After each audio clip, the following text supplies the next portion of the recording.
napot kívánok, kedves nézők! Ma bemutatjuk az új termékünket, az Android 2000 névre szóló mobilkészüléket. Ma Horst Frux fogja bemutatni a terméket. Ma olyan vendégünk Horst. Jöjjön Horst! Mutassa be nekünk! A faszopuk! Szevasz! Szia Horst! Na, az új termék meg kell tudni. 5.0-ás érintőképernyő. Mindent tud, amit egy androidos telefonnak kell. Ingyenes Facebook, Wi-Fi, GPS. Tartozunk. Nem hisznek a szemüknek? Nem hisznek! Én most bemutatom önöknek. Telefonálni is lehet vele. Megvadász.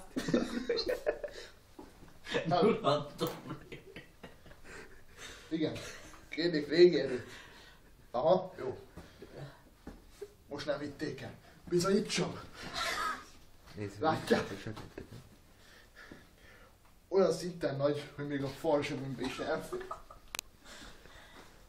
Más látja, hogy Android telefonomban úgy látja, hogy kilóg az antenn.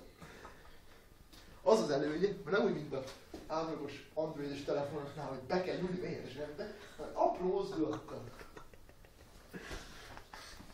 Halló. És általában a fiataloknál menő. Mutasd a tartozék. A tartozék. Egy darab 65 millió amperes töltő. Bonyolult a művelet, de semmi sem lehetett. Azt mondja, hogy töltő. Majdnem működik. Jelenleg nem üzemképes a telefon, de dolgozunk az így. Egyéb tartozik, ami más telefonokhoz nem jár. Egy tok. Egy nem egyszerű tok. Kosztol védi a telefonkészüléket. Ki se kell venni.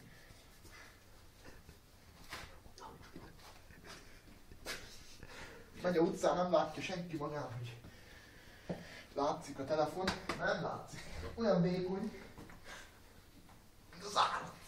Előrány, kicsomagolja, és el van. De most szeretném visszaadni a szót a műsorvezető úrnak. Én megyek. Köszönjük Frux! Nincs mit. Cső. Szavasz!